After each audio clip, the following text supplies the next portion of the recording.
Hi there. In this video, I'll describe how I use an electric vehicle to provide emergency backup power during power outages, primarily for my refrigerator. The system consists of an inverter powered by a small indoor battery pack that's continuously recharged from the high voltage traction pack in the vehicle. The design is somewhat specific for my own EV, but later in the video I'll consider how it could be adapted to almost any EV, either vintage or modern. So this is my neighborhood. It's a leafy old suburb, and one thing I like about it is that every house is different.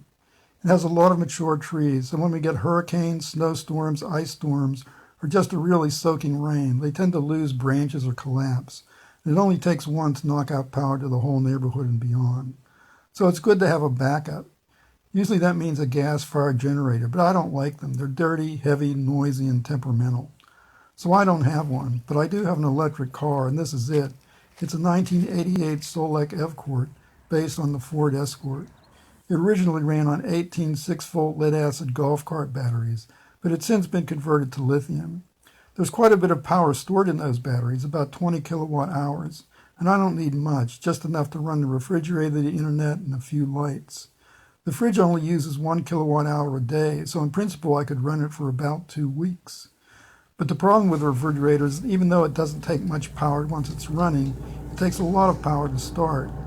Here's my refrigerator. You can see it's running on about 100 watts. But if we look at the maximum, you can see it took almost 1400 watts to start the compressor. And even though it only needs that for about 1 second, the power source has to be sized to provide it. So about 10 years ago, I bought this Samlex 1500 watt 24 volt sine wave inverter. It puts out 1500 watts AC from a DC input of anywhere from 22 to 32 volts. But the battery pack in the car is 120 volts fully charged, so whenever we had an outage, what I'd have to do is come out, unscrew all these bolts, lift the cover off the battery box, and hotwire the inverter to 1/4 of the pack, or about 30 volts. Then I'd run this 80-foot heavy-duty 12-gauge extension cord under the front door and into the house. That works, but it's pretty inconvenient. It discharges one part of the pack, so then the pack has to be manually rebalanced. Also, the front door wasn't designed to accommodate a heavy-duty extension cord. In fact, I eventually broke the weather stripping on the bottom of the door and had to replace it. Plus, you don't necessarily want to be hot wiring batteries in a storm or on a dark night. So I took 9 spare lithium cells and set up this 30-volt pack in the house to run the inverter. And that works okay too, but it's only enough power for about half a day. Then I'd have to go back to hot wiring the car. So I thought, wouldn't it be nice if I could continuously recharge this little pack directly from the 120 volt pack in the car? So I bought this Meanwell DC-DC converter for about $80. The input can be anywhere from 72 to 144 volts, and the output is adjustable at 22 to 32 volts. Its capacity is 200 watts, not enough to start the compressor, but easily enough to keep the indoor battery pack charged. So the idea is the indoor batteries will start the compressor and run the refrigerator, and then be recharged by the converter, with the converter voltage adjusted to keep the batteries at about 80% charged. To connect the battery pack in the car to the Meanwell converter, I made this pigtail. On one end is a standard 120 volt plug, and on the other end is an Anderson power pole connector that matches the connection from the main battery pack to the battery charger in the car. Between them is a 5 amp fuse. I have an extension cord that I normally use to charge the car that's permanently routed through one of the basement vents. I'll use that cord to send 120 volt DC power backwards into the basement. Then I'll use a second extension cord to bring power upstairs and into the Meanwell converter.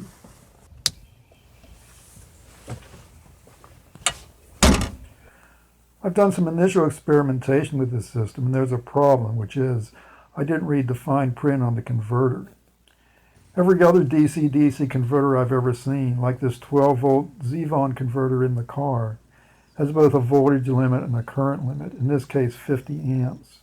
So if you try to overload it, it limits the current and lowers the voltage to compensate.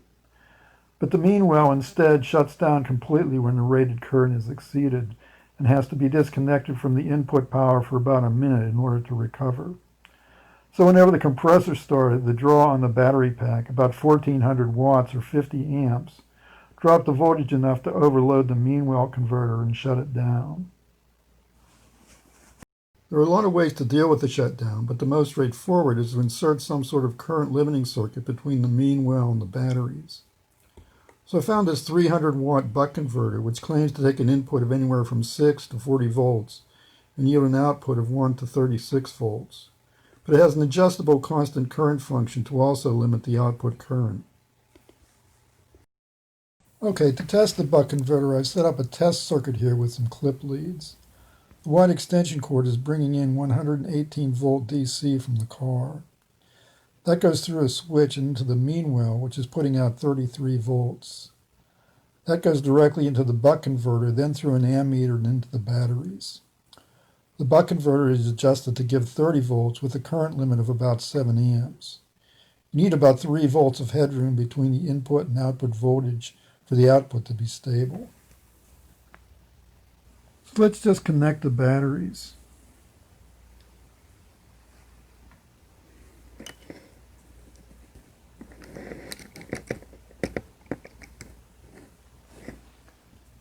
And they're reading about 29.6 volts.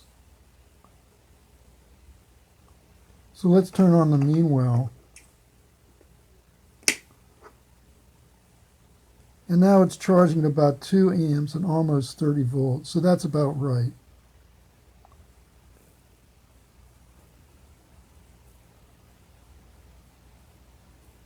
So let's turn that off.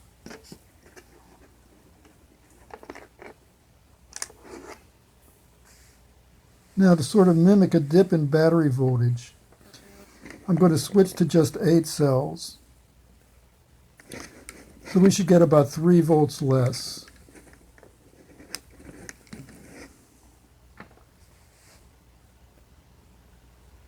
And it's reading 26.3 volts. Now, if I turn on the converter, we're getting 27.1 volts and just over 7 amps. So it seems pretty clear the current limit is working, otherwise we'd expect a much higher current. But let's go back and check the voltage coming out of the mean well.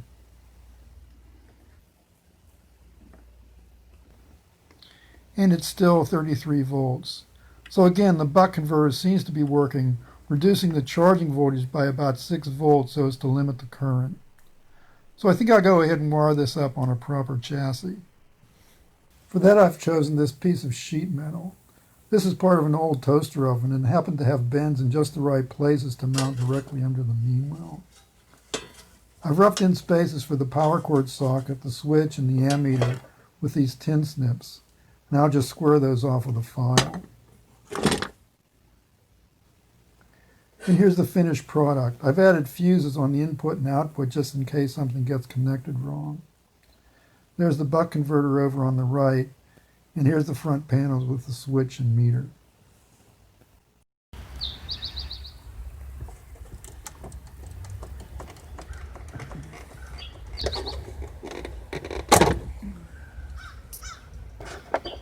Okay, it's the next morning, and as if on cue, we've got a power failure. We took a walk, and there's the tree that collapsed. There's the down power line. And here's my backup setup. The failure started in the middle of the night, so the refrigerators have been running on the 30-volt pack for several hours, and it's discharged to 26 volts, which is about as low as you want to let it go. So here's the 118 DC line from the car, and we'll just plug that in.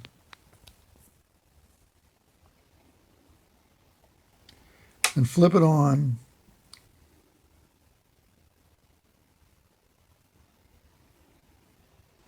So it's charging at about 5 amps, which is okay, although I would have expected 7.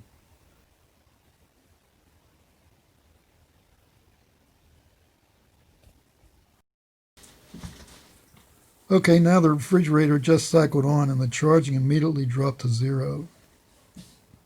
So it seems the mean well overloaded anyway and switched off and wasn't protected by the buck converter.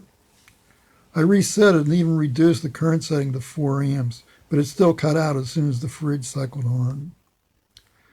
So even though the current limit function seemed to work in my test circuit, in actual use it didn't protect against the current surge of the compressor starting.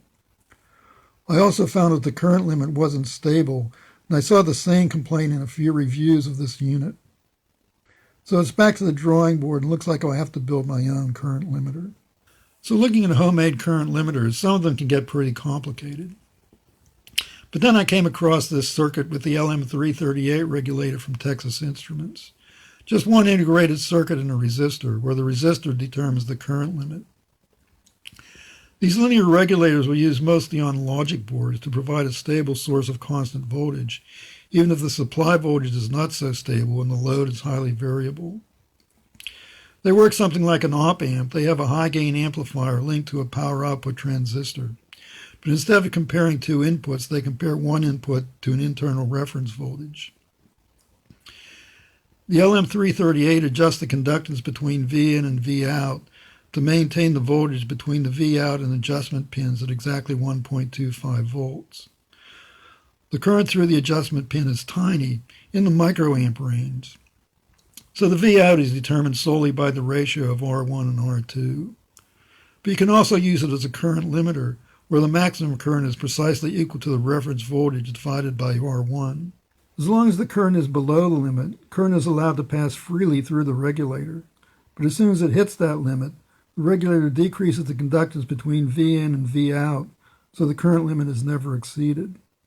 But you'll notice there's no connection of the regulator to ground, so all the control electronics in the regulator, including the forward bias on the output transistor, have to be powered from the difference between V in and V out.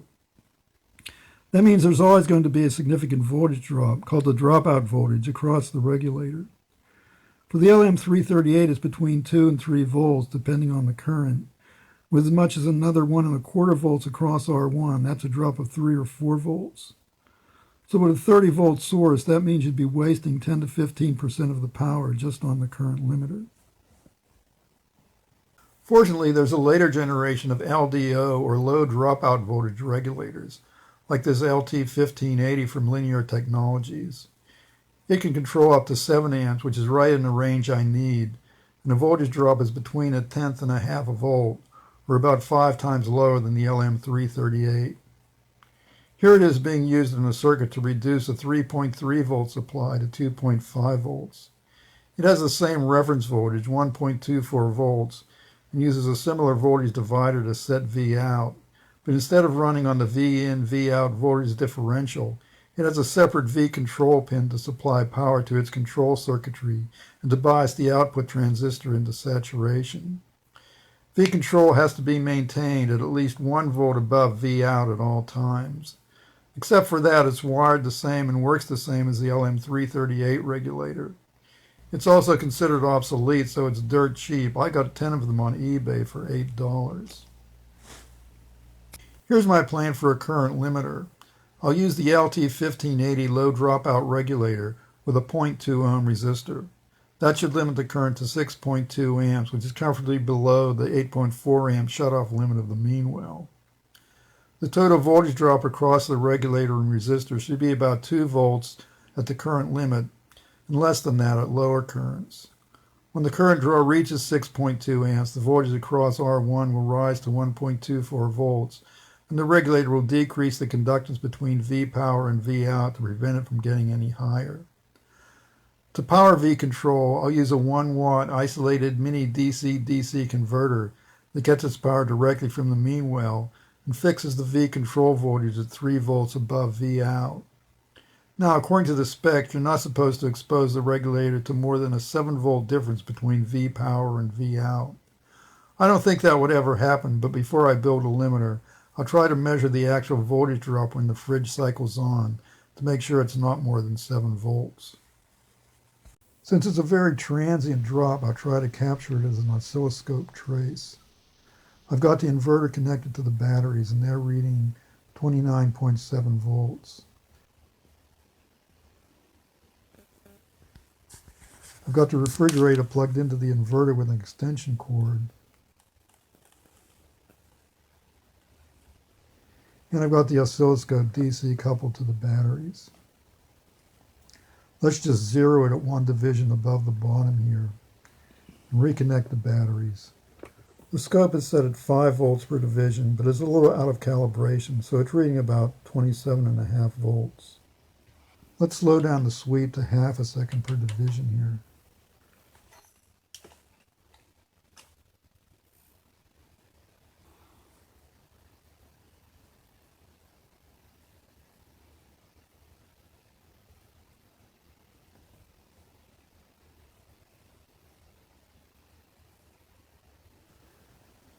Okay, I'm going to go and open the refrigerator door and see if we can get it to cycle on.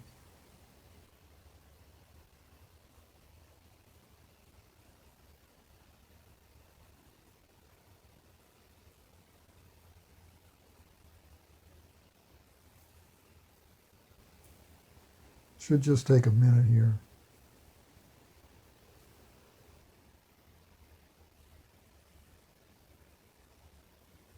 There it goes. Whoa, that was a really big dip. Let's look at that in slow motion. So there's a spike and it's momentarily dipping below 20 volts.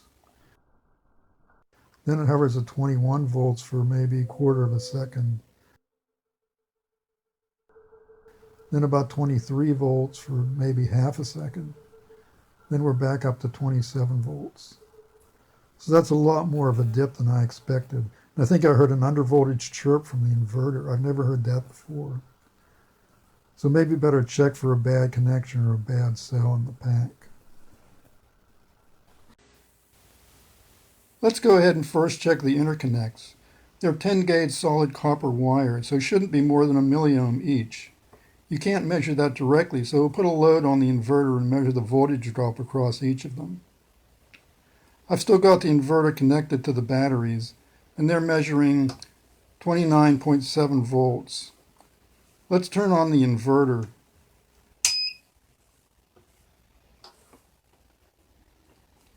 I'll use this hairdryer for the load. It's supposed to be 1250 watts, but actually draws more like 1000.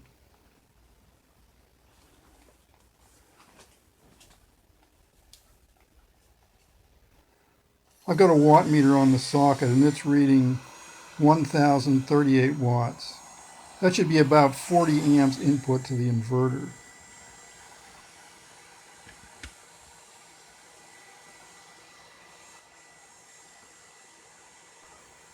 The voltage at the inverter input is now 25 volts, so almost a 5-volt drop under load.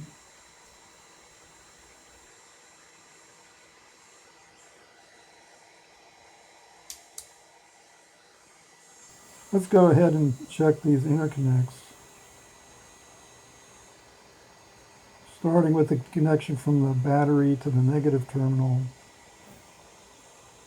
0.15 volts.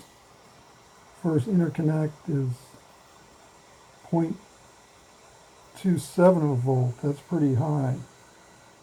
Next one, 0.1 of a volt. That's about what I expected.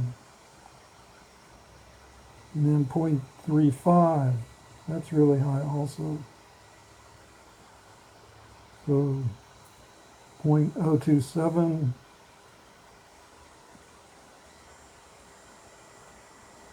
0.1,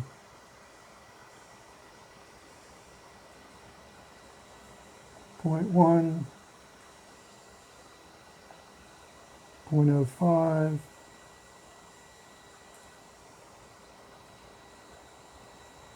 0.17, and then back to the inverter, 0.219. So it seems maybe a 2-volt drop due to the interconnects and quite a bit of variation between them. I'm not sure why that is. But let's go ahead and check the cells. We'll check them first with no load. So 3.26, 3.27,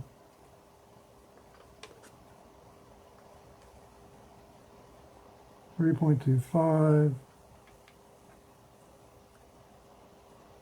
3.25, 3.27, so all pretty similar, so probably pretty close to the same state of charge. Let's put the load back on.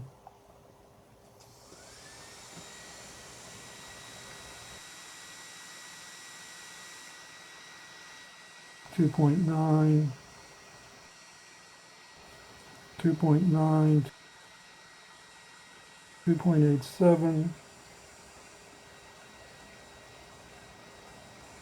3.02,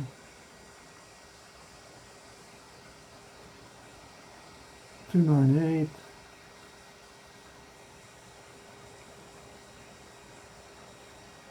290, 297, 3.1, and 296. So some variation between the cells, but no really bad cells here.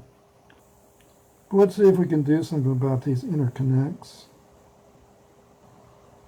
I got 3 of these fancy braided bus bars that came with the battery, so we'll use 3 of them. And I've got one of these homemade bus bars that I made out of copper sheeting. These are the ones I actually used in the car. There I doubled them up because that has to take hundreds of amperes, but here probably one layer of copper sheeting will be fine. But let's check that. I'll just replace one of the interconnects with this copper bus bar.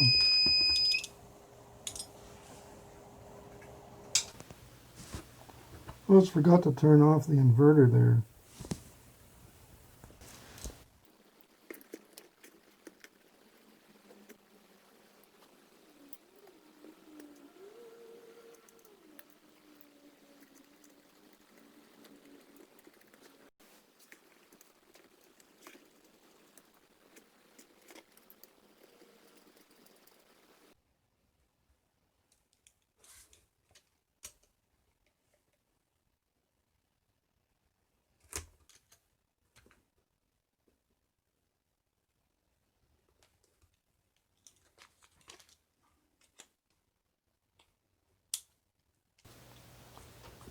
Let's turn the load back on.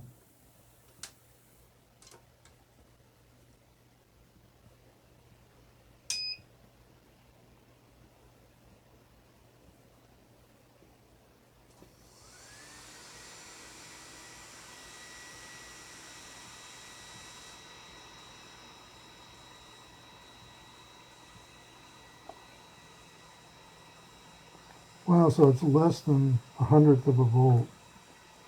So that's way better. So I just have to make about 4 more of these. This is just standard 24 gauge copper flashing like you'd use on a roof. It's 0.032 of an inch thick. And with the tin snips, I've just cut it into 1-inch strips. So I'll just measure off some bus bars here. There's 3 3/4 inches between holes for the battery terminals, and then 1/2 inch from the end. So just indent that with a nail.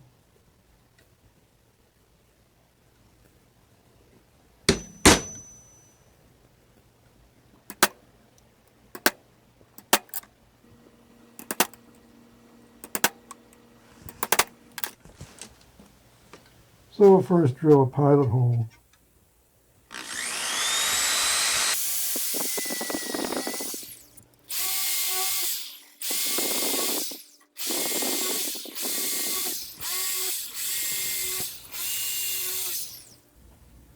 Then we'll drill it out with a 1/4 inch bit.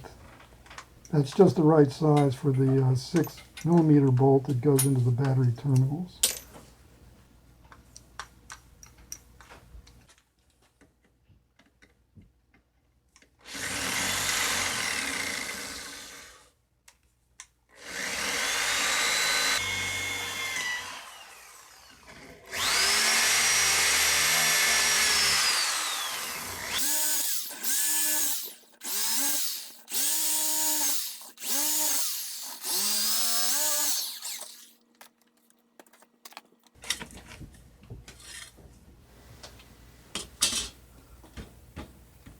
I got this copper flashing from a friend of mine who used to work in construction. It's been sitting in his backyard for years, so it's got oxidation all over it that has to be removed. For that, I'll use a belt sander. It's easier to clamp the sander upside down on the bench and handle the copper strip.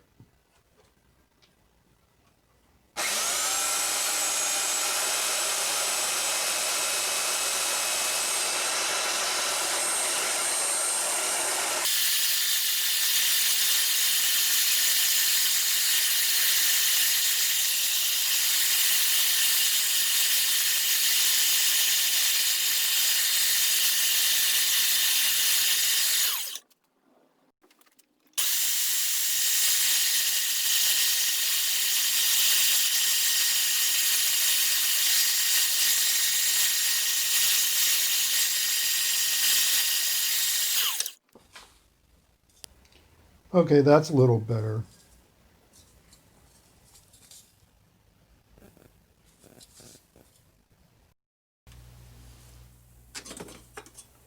Now I'll just cut this into bus bars.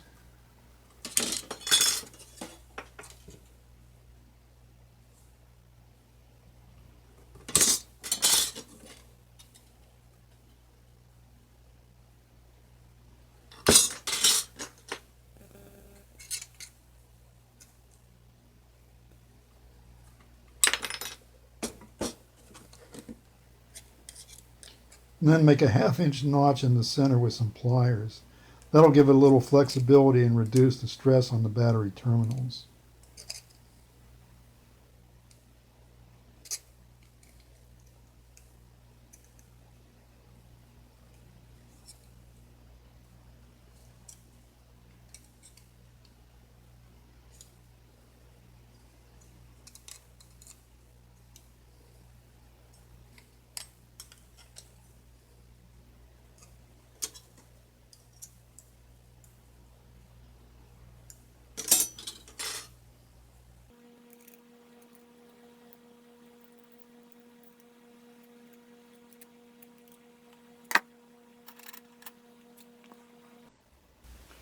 Now let's just replace these interconnects with the bus bars.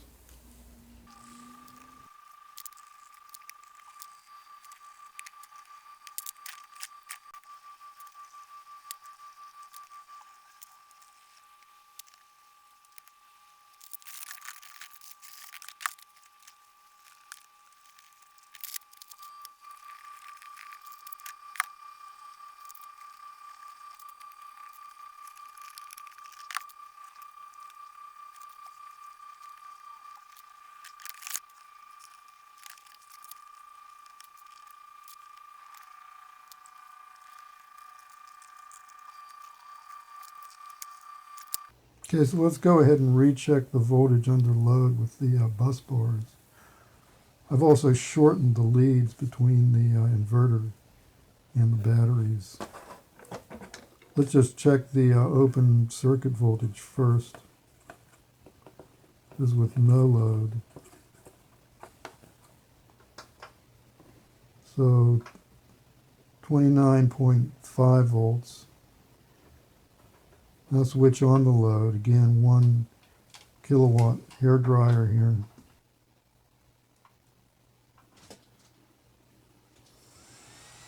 And immediately drops to 26.9 volts. So about a 2.5 volt drop. That's about half as much as before. Let's go ahead and check some of the voltages across the bus bars. So 0.005.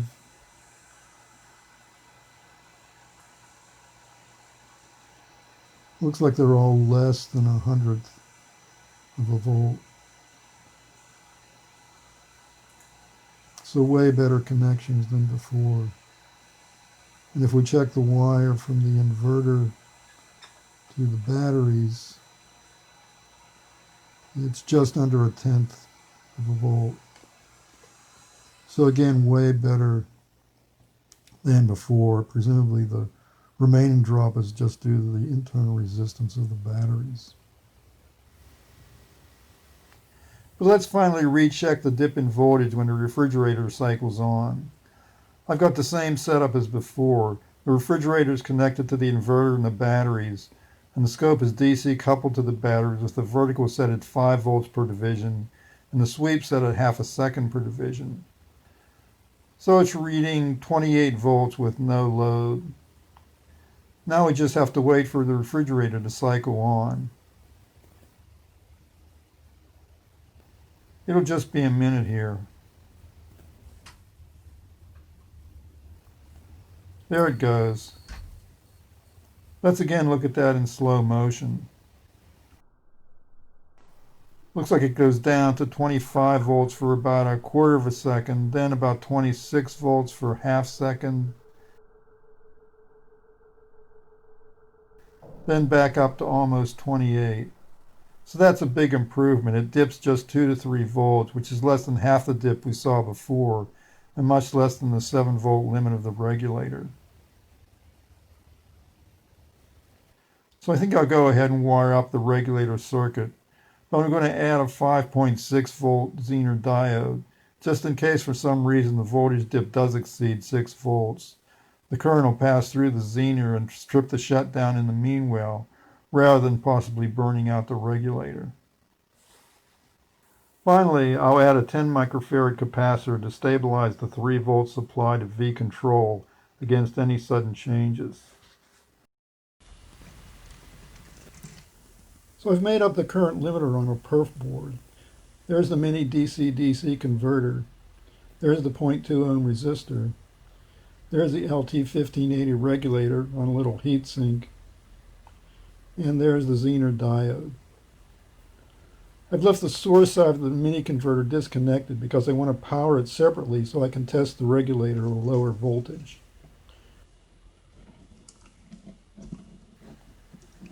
I'll use these two 9-volt batteries in series to power the mini converter at 18 volts. So let's power it up and check its output.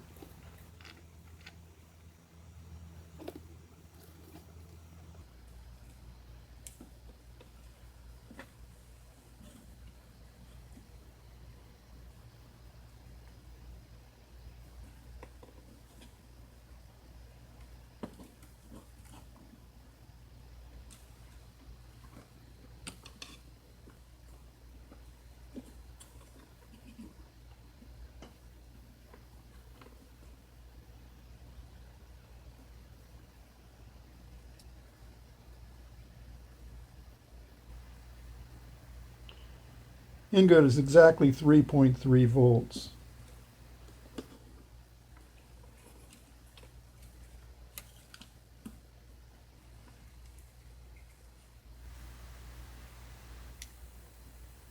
Now I'll put just a 3-volt source from 2 flashlight batteries on the input to the regulator circuit, apply a few loads, and measure the voltage drop across the regulator.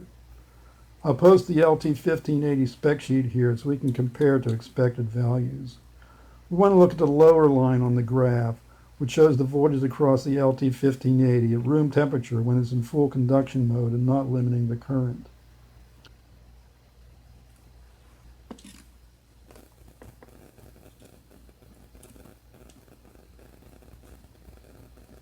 I'll start with a 25 ohm load, so at 3 volts we expect roughly 100 milliamps.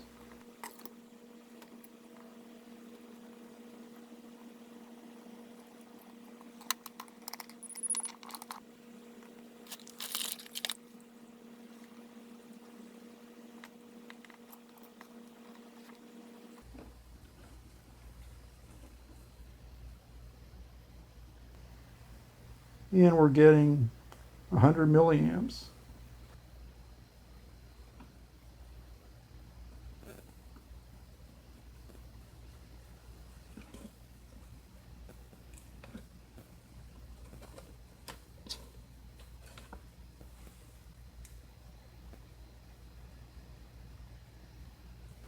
Let's clip that into the circuit.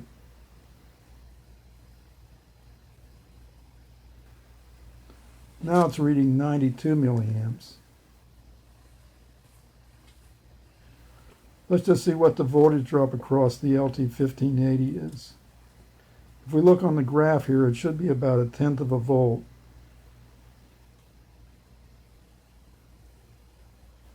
And it's exactly 1/10 of a volt, so it's right on spec.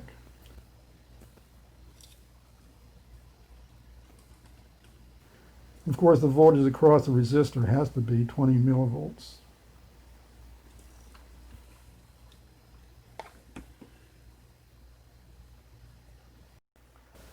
So here I've got an ignition ballast resistor from an old Dodge Dart. The front side is about 5.6 ohms and the back is 1.6 ohms.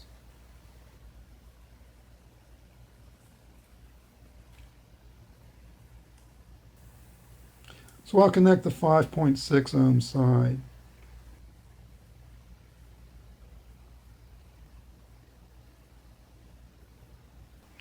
And that's giving 340 milliamps. So there should be just a little over 1/10 of a volt across the regulator.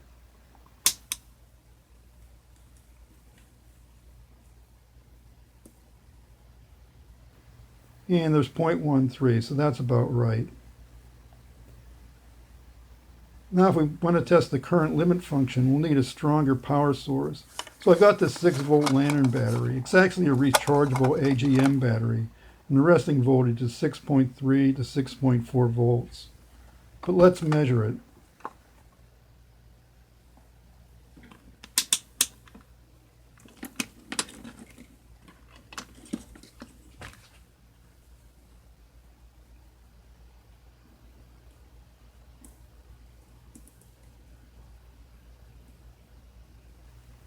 So 6.33 volts.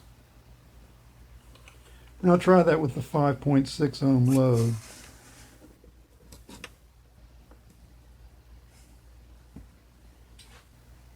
And the current is just below 1 amp.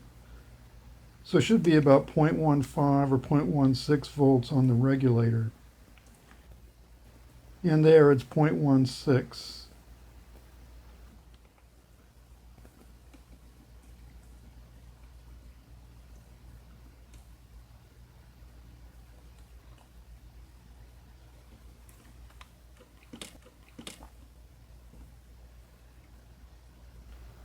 Now we'll switch to a 1.6 ohm load.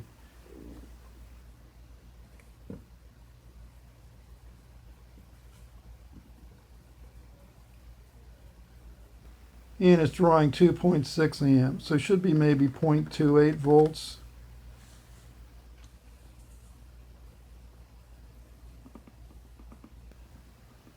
And it's 0.26 across the regulator.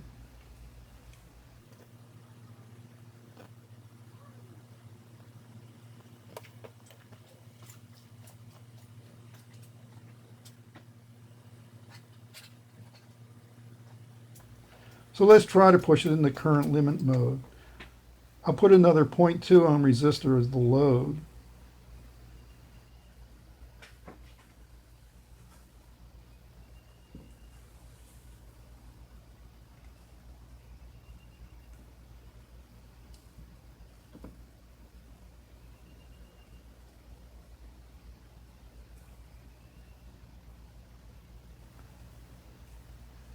And that's drawing 4.4 amps.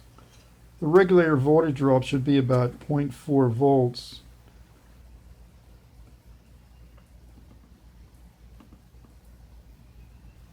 Okay, so 0.38.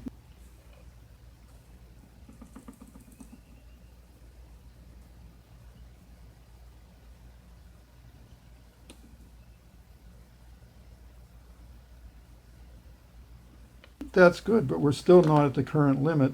We're still in conduction mode. So I'm going to just short out the load, so no resistance except the leads and the ammeter.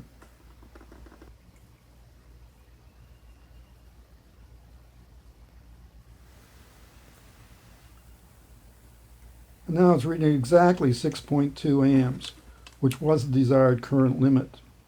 If it's still in conduction mode, voltage drop should be just over half a volt. But instead it's well over a volt.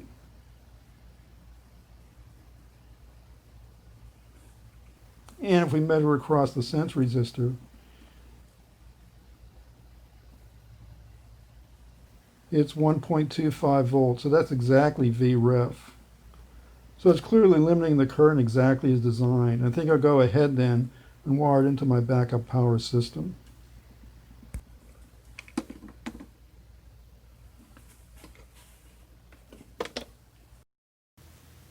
I finished wiring the board and mounted some standoffs on the bottom to keep it away from the chassis. It'll fit right in there, replacing the buck converter.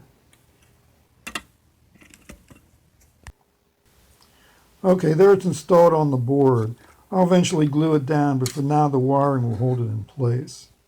Let's just go connect it up and try it. So again, I've got the inverter connected to the batteries and the refrigerator. Once we power it on, I'll use this meter to measure the voltage drop across the regulator and sense resistor. And I'll use this meter to measure the current going into the batteries.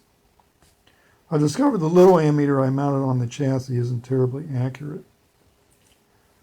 I've also got the 118 volt DC line from the battery pack in the car plugged into the unit. So if we turn it on with no load, it's measuring 32.5 volts. I've set the mean well to 32 volts, which is a little higher than I'd normally set it, but I want to see if I can push my regulator into current limiting mode. Now I'll connect the regulator to the batteries through the 2 meters.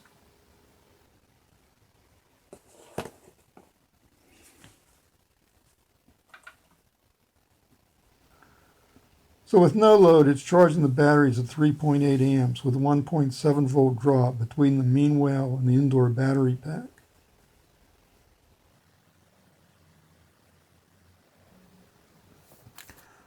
Let's turn on the inverter and then try the hairdryer on low. That's about 550 watts.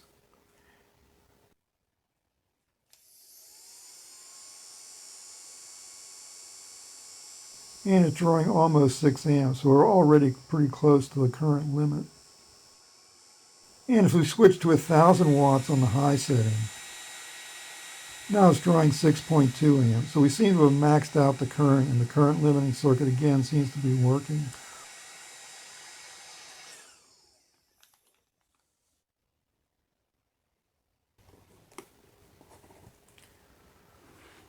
So finally, let's just try starting the refrigerator. It's already plugged in. I just have to nudge the thermostat to get it to cycle on.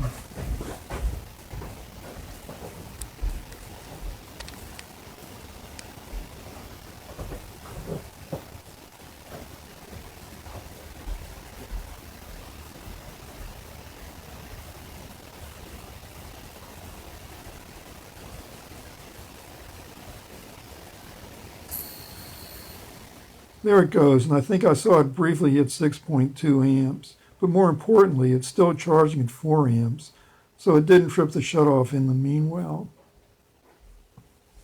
Let's look at it in slow motion. This is 1/10 speed.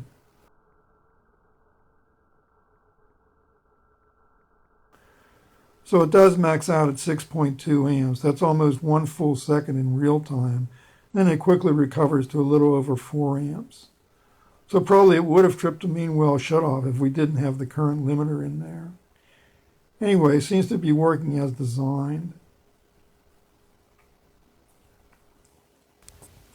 So I've put on some finishing touches. I've made a little cable to connect the batteries to the charger using a plug and socket from an old hard drive cable. I can leave the plus and minus battery terminals connected to the inverter. I'll just disconnect one of the bus bars when it's not in use.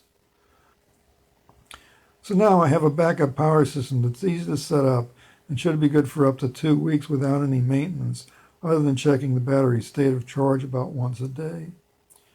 This project turned out to be more complicated than I expected, but it was quite a nice little adventure in circuit design. And I think it's a pretty good solution if you have one of these old EVs with a battery pack of 100 to 150 volts. But what if you've got a modern EV with a 300 or 400 volt battery? I wouldn't recommend trying to tap directly into a 400 volt pack. There are some vehicle-to-home inverters that plug right into a CHAdeMO charging socket and provide 120 volt AC power, but they're expensive, several $1,000s. I've seen it suggested that you can hotwire a 12 volt inverter directly to the 12 volt accessory battery in the car, leaving the car switched on so the battery is continuously recharged from the traction pack. That might work, but it has some potential problems. To start the compressor on a full-size fridge, you'll likely be drawing well over 100 amps at 12 volts DC. That's quite a lot to be putting through an improvised connection. Also, you need some place to put the inverter where it's right next to the battery. That usually means the hood has to be left open, which means you pretty much have to have a garage. But all modern EVs also have a 12 volt accessory outlet with a cigarette lighter type of socket that's connected to the car's 12 volt battery. These outlets are typically rated at 150 watts and are protected by a 20 amp fuse, so probably 240 watts peak. But even just 150 watts is 3.5 kilowatt hours a day, which is easily enough to run a full-size refrigerator. So in principle, you could have a small indoor battery pack like I have, but but recharge it from the accessory outlet. You just need a step-up or boost converter instead of a step-down converter, and those are relatively cheap. Just for fun, I got this 140-watt, 12-volt input and 28-volt output converter for about $25. And unlike that buck converter, it seems to be stable and accurately puts out 28 volts over a wide range of loads. In order to minimize resistive losses, you'd want to place the converter in the car and run a 28-volt line to the house. 28 volts is too low for my 9-cell lithium iron phosphate pack, but just about right for 8 cells or for 2 lead-acid 12-volt batteries in series, and either of those could run a 24-volt inverter. You might want to add a Schottky diode just to make sure 28 volts never finds its way back to the car. But would you still need the current limiter? Well, maybe not, since the step-up converter claims to have overload protection built in. Unfortunately, they don't tell you exactly how that protection works, whether it limits the current, shuts down, or just down-regulates the voltage when it starts to overheat. So it might require some experimentation, but I'm pretty sure it could work, and as long as I've bought this converter, maybe I'll give it a try. But meanwhile, thanks for watching.